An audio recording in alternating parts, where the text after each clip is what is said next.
All right, let's talk about something you have definitely heard of, the Turing test. It's one of the most famous ideas in all of computer science. But what if I told you that the test everyone knows isn't the real test at all? Yeah, the original story is way more interesting. You know the name, for sure. It's the go-to trope in science fiction anytime an AI starts to get a little too smart. But the version we always see in movies and read about online, it's kind of a simplified remix of a much more subtle and, frankly, much more brilliant idea. So, before we pull back the curtain, let's just quickly go over the version of the test that's become the standard. This is the one we all think we know. It seems pretty straightforward, right? You have a human judge, and they're having two text conversations at the same time. On the other end of one is a real person, and on the other, a machine. The judge's whole job is to figure out which is which. If the machine can consistently fool the judge into thinking it's human, well, it passes. But, and this is the big twist, that's not what Alan Turing actually wrote about in his legendary 1950 paper. His original proposal was a lot cleverer and honestly a lot weirder than that. So get this, Turing didn't come up with some sterile, clinical lab experiment. He described a party game. I'm serious, a game you could play in your living room. He called it the Imitation Game, and its original goal had absolutely nothing to do with telling humans and machines apart. Okay, so let's meet the players. It's a three-person game. You've got player A, who's a man, you've got player B, who's a woman, and then you have player C, the interrogator, who can be anyone. So here's how it goes down. The interrogator is in a separate room, just communicating through written messages. Their job is to figure out which of the other two players is the woman. But here's the twist. The man, player A, is actively trying to trick the interrogator into thinking he's the woman. And the woman, player B, she's trying to help the interrogator by telling the truth. It's a game of deception. And that right there shows you the fundamental difference.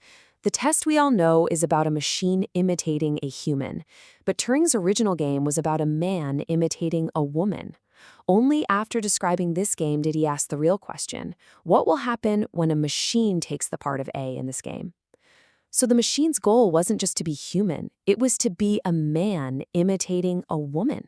It's a test of imitation layered on top of another imitation. So why this strange party game? What on earth was the point? Well, Turing wasn't just messing around. He was trying to use this clever setup to cut through centuries of philosophical arguments.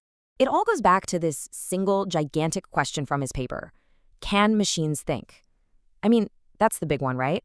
But for Turing, a mathematician, this question wasn't just big, it was a mess. He argued that words like machine and especially think are just too vague. We could argue about what thinking really means forever and never get an answer. Does it mean you have a soul? Does it mean you have feelings? He saw it as a total philosophical dead end. And this is the absolute genius of his move. He said, let's just throw that unanswerable question away. Instead, let's ask a new one that we can actually test. Can a machine win this imitation game? It completely reframes the problem. It's not about defining thinking, it's about measuring performance. Can it do what we do? Of course, anytime you propose a simple answer to a huge question like, what is intelligence, you're going to start a massive debate. And for over 70 years, the Turing test has been at the center of a huge scientific argument. I mean, you can see the appeal.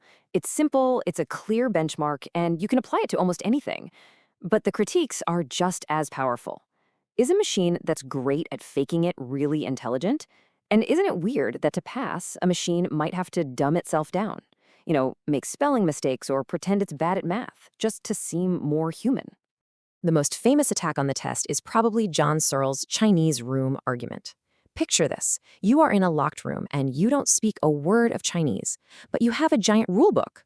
People slide questions in Chinese under the door. You find the symbols in your book and it tells you which symbols to write back. From the outside, it looks like you're fluent in Chinese, but do you understand a single word? Not at all. Searle argued a machine could pass the Turing test in the exact same way, just manipulating symbols without any real comprehension.